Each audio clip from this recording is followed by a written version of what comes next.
America যুক্তরাষ্ট্র যখন তেহরানের মিসাইল সামলাতে হিমশিম খাচ্ছে, ঠিক সেই সময়ে আজ কোরিয়ার সময় বেলা 1:23 পিয়ংইয়ং থেকে একসাথে 10টা মিসাইল ছুড়ে দেয় কিং জং উন। জাপান সাগরের দিকে এই 10টি মিসাইল ছুড়ে দেয় পিয়ংইয়ং থেকে প্রায় 340 কিলোমিটার দূরে।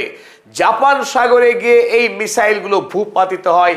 যে সময়ে দক্ষিণ কোরিয়া এবং আমেরিকার সেনাবাহিনী মিলিতভাবে সামরিক কুচকাওয়াজ করছিল, সেই সময়ে কিং জং উন, ডোনাল্ড ট্রাম্প এবং সাউথ কোরিয়ার রাষ্ট্রপতি লিয়ের মনে ভয় ধরাতে তার এই দুঃসাহসিক ব্যালিস্টিক মিসাইল ছোড়া বলে বিশেষজ্ঞের অভিমত।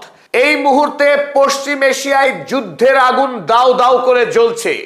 গত 28 ফেব্রুয়ারিতে যখন বর্বর আমেরিকা এবং ইসরায়েল মিলিতভাবে ইরানের উপরে সামরিক আগ্রাসন চালিয়েছে, তারপর থেকেই ইরান লাগাতার প্রত্যাঘাত করে চলেছে আমেরিকার সামরিক ঘাঁটিতে মধ্যপ্রাচ্যের এবং ইসরায়েলের উপরে।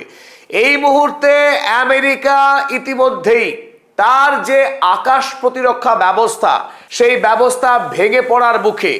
আরব দেশগুলোতে থাকা মার্কিন সেনা ছাউনির প্রতিরক্ষা যখন আমেরিকা নিশ্চিত করতে পারছে না, কারণ আমেরিকার থাকা থার্ড এবং পেট্রিয়ট ব্যবস্থা ভেঙে পড়ার মুখে মধ্যপ্রাচ্যে, সেই সময়ে দক্ষিণ কোরিয়াতে থাকা মার্কিন যে আকাশ প্রতিরক্ষা ব্যবস্থা থার্ড এবং প্যাট্রিয়টকে তুলে এনে স্থাপন করা হচ্ছে মধ্যপ্রাচ্যে।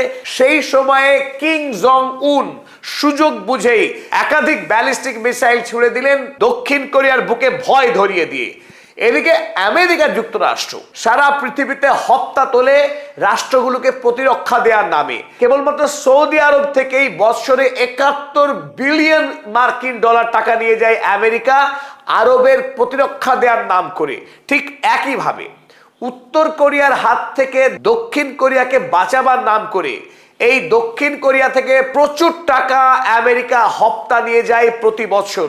অথচ যখন উত্তর কোরিয়া পারমাণবিক শক্তিধর রাষ্ট্র এবং দক্ষিণ কোরিয়ার প্রতি খড়গহস্ত, মাঝে মাঝেই মিসাইল ছুড়ে দক্ষিণ কোরিয়ার প্রতি ক্রোধ বর্ষণ করে যে কিং জং উন, সেই রাষ্ট্র থেকে নিরাপত্তা ব্যবস্থা তুলে নিয়ে চলে আসছে আমেরিকা দক্ষিণ কোরিয়াকে সম্পূর্ণ ভালনারেবল করে। সাম্প্রতিক সময়ে কিং জং উন সামরিক শক্তি বৃদ্ধিতে দারুণভাবে নজর দিয়েছে। গত সপ্তাহেই উত্তর কোরিয়া সমুদ্রে নতুন ভাসিয়েছে তার একটি শক্তিশালী মিসাইল গাইডেড ডেস্ট্রয়ার। এই 5000 টন ওজন বিশিষ্ট গাইডেড ডেস্ট্রয়ার থেকে একটি নিউক্লিয়ার ওয়ারহেড বহনকারী ক্রুজ মিসাইল ছুড়ে দিয়েছিল গত সপ্তাহেই।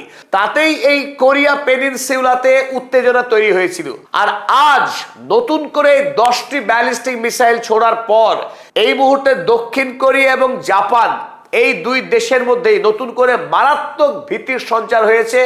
যদিও আমেরিকা এই মুহূর্তে দক্ষিণ কোরিয়ার শাসকদেরকে ললিপপ খাওয়ানোর উদ্দেশ্য নিয়ে একটা নামকে ওয়াস্তে সামরিক মহড়া চালাচ্ছে, যাতে করে দক্ষিণ কোরিয়া ভয় না পায়। কিন্তু কিং জং উন যখন 10টি মিসাইল ছুড়ে দিয়েছে, তারপর দক্ষিণ কোরিয়ার শাসকরা ভয় না পেয়ে কি আর পারে?